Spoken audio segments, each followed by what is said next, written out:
The solution to the farmers' deadlock.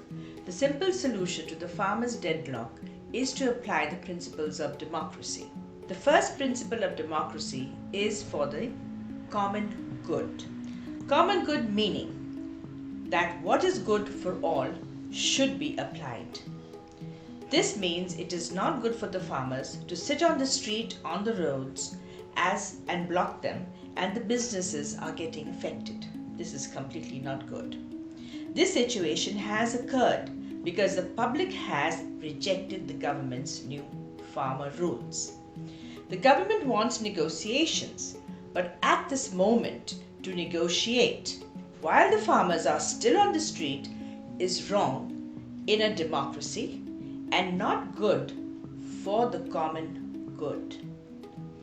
Therefore, according to the first rule of democracy, the government has to accept not to implement any new policies.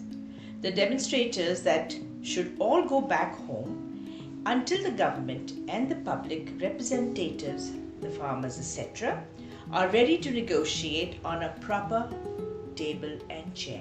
It's simple as that. Why the government has to accept not to implement any policies. The second rule of democracy. What is the second rule? The second rule of democracy is the result of equality of conditions. Today the farmers are not in their homes, but they are on the streets and in the cold, whereas the government officials are all in their offices or at home and not out in the cold. So any form of negotiations will not be in equal conditions, and this goes against the second rule of democracy. Therefore, the government first has to accept not to implement the new policies and restore the farmers to be back in their homes and out of the cold before they can begin any negotiations or debates or bring about any changes or reviews and revisions or any of the policies. What is the definition of democracy? Democracy is a system of selecting policymakers and of organizing governments so that the policy represents and responds to public preferences. The social contracts. This is a voluntary agreement between society's mutual protection and welfare by which organized society is brought into being must be given equal opportunity to participate in policy making. One of the rules of democracy is that you have a right to protest. The government's duty in a democracy is to protect the protesters and for their welfare have to accept not to implement the rules until they are reviewed so that the protesters can go home and be out of the severe cold. This will end the deadlock and the whole country will move forward towards prosperity. The second plan of action for the farmers and the government. What is that? The veteran economists of the country, irrespective of their political connections or parties, should be beckoned to be on the policy making table. This table will be known as the new committee. Should also consist of veteran businessmen, farmers and international economists and those who are familiar with farmers' problems. The new committee will review and revise and rewrite the new policy. We have to understand that the agrarian reforms are very important and will affect the future growth of our farmers, productivity, economic and financial status in the world. Therefore, they have to be written very appropriately. Therefore, to just go ahead with the new laws and the government act in a stubborn manner continuously just saying, these reforms are good for you, therefore you must accept them is completely wrong and not good for the common good, the first principle of democracy. This is not the way to approach the important topic. Powers of the government come from the people, their voting power. So give the power back to the people. Today what is happening? The press, the MPs, the ministers are debating. Negotiators are sitting.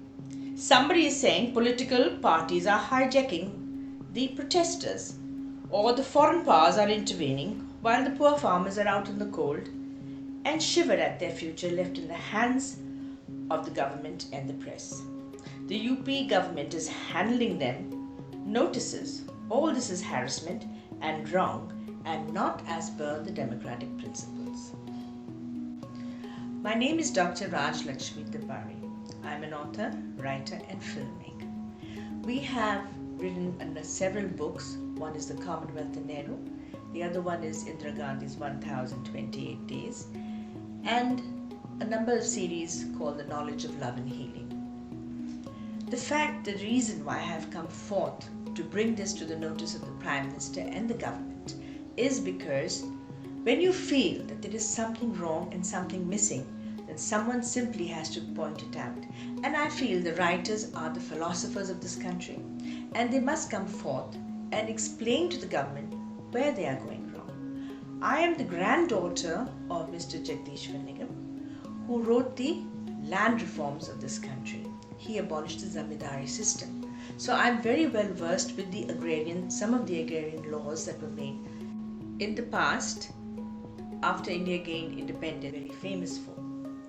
Now what is happening is that we are bringing in further reforms in the agrarian and into the farming and to the culture of the weaving our way out into the way of life of the common man. And whenever we do anything or make any policy for the common man, if they are rejecting it or if they are asking for something or if they are protesting, then it becomes a rule of the thumb where we should rise and shine, especially the Prime Minister and the government, and hear what they have to say before they start forcing their views upon them. We are also coming out with a book called The Administrator, how to administrate under the pressures when there are protests, and we are also when we were also under the British Empire.